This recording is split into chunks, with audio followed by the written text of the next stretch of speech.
தமிழ்நாட்டில் புதிதாக 100 நூலகங்கள் தொடங்க தமிழ்நாடு அரசு ஆணையிட்டுள்ளது. மகரந்த மலர்கள் வலையொலி நேயர்களுக்கு வணக்கம். நான் கவிஞர் சே. ஜெயக்குமார்.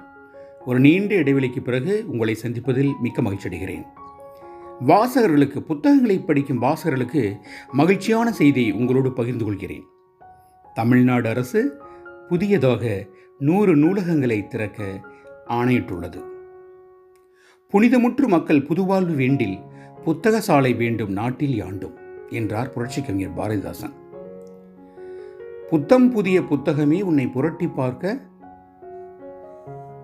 ஆசை என்று ஒரு பாடல். நூலகங்கள் திறக்கப்படுகையில், ஒரு நூலகம் திறக்கப்படும் போது பல சிறைச்சாலைகள் மூடப்படுகின்றன என்று ஒரு ஞானி சொன்னார். வீடுதோறும் புத்தக சாலை, வீதிகள் தோறும் இரண்டொரு பள்ளி என்று ஒரு கவிஞர் பாடினார்.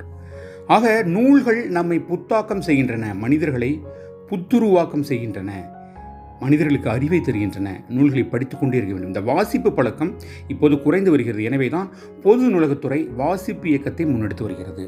தமிழ்நாடு அரசு ஆணை எண் 79 பொது நூலகத்துறை நாள் 14/3/2024 கீழ் தமிழ்நாட்டில் புதிதாக 100 நூலகங்கள் வரவிருக்கின்றன. 22/2/2024 அன்று மாண்புமிகு நிதியமைச்சர் அவர்கள் சட்டப்பேரவையில் இதற்கான அறிவிப்பை அறிவித்திருந்தார். இந்த 100 நூலகங்களுக்கான நாற்காலி, நூலகர் நாற்காலி, ரீடிங் டேபிள், மேஜைகள் ஆகிய தளவாடங்களை கொள்முதல் செய்ய நிதி ஒதுக்கீடு செய்து அரசாணை பிறப்பிக்கப்பட்டிருக்கிறது. இந்த நூலகங்கள் எங்கு வருகின்றன தெரியுமா? மாவட்ட தலைநகரங்களில் உள்ள மாவட்ட மருத்துவமனைகள், மருத்துவக் கல்லூரி மருத்துவமனைகள், பன்னோக்கு மருத்துவமனைகள் மற்றும்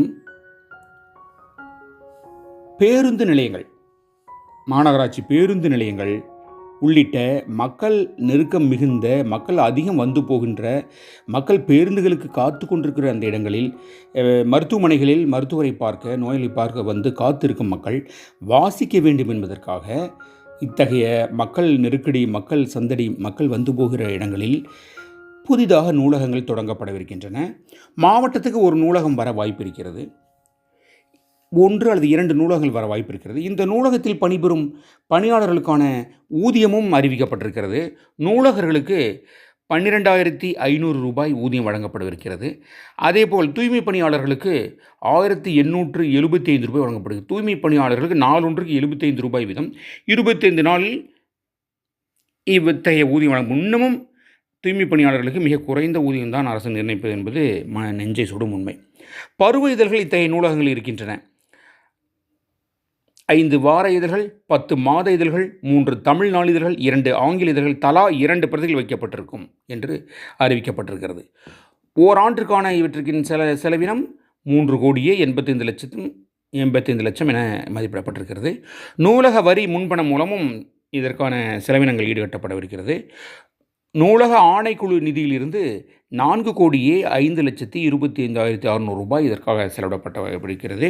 எனவே ஓய்வு நேரங்களில் செல்பேசி, திறன்பேசிகளினுடைய திரைகளை நாம் தடவிக்கொண்டு நேரத்தை வீணாக்காமல் பேருந்து நிலையங்களிலும் மருத்துவமனைகளிலும் நாம் நண்பர்களை பார்க்க காத்திருக்கும் போது இத்தகைய நூலகங்களை பயன்படுத்தி கொண்டு அந்த நூல்களை படித்து, நாளிதழ்களை படித்து, வார இதழ்களை படித்து, மாதங்களை படித்து நாம் ஞானத்தை பெருக்கிக் கொள்ள வேண்டும், அறிவை பெருக்கிக் கொள்ளலாம். இந்த நல்ல திட்டம் வாசகர்களிடையே மிகுந்த வரவேற்பை பெற்றிருக்கிறது. நீங்கள் நூலகம் சென்று படிக்கும் ஆர்வம் உள்ளவரா, பழக்கம் உள்ளவரா? நீங்கள் கிளை நூலகம் செல்பவரா? நீங்கள் ஊர்ப்புற நூலகம் செல்பவரா? நீங்கள் மாவட்ட நூலகம் செல்பவரா? அப்படியானால் கமெண்ட் செக்ஷனில் நீங்கள் எந்த நூலகம் சென்று படிப்பீர்கள் என்பதை நீங்கள் மறக்காமல் பதிவு செய்யுங்கள். தமிழ்நாடு அரசினுடைய இந்த 100 புதிய நூலகங்கள் திட்டம் வாசகர்களிடையே மிகுந்த வரவேற்பை பெற்றிருக்கிறது. வாசிப்பு பழக்கம் இதன் மூலம் அதிகரிக்கும் என நம்பப்படுகிறது. நல்லது. அறிவு விளைந்தால், அறிவு அதிகமானால் அனைவருக்கும் மகிழ்ச்சி தான். இந்த தகவல் உங்களுக்கு பிடித்திருக்கிறதா? நல்லது. மற்றுமொரு இலக்கிய தகவலோடு உங்களை அடுத்த நிகழ்ச்சியில் சந்திக்கிறேன். அதுவரை விடைபெறுகிறேன். அன்புடன் உங்கள் கவிஞர் சே. ஜெயக்குமார். தொடர்ந்து இணைந்திருங்கள்.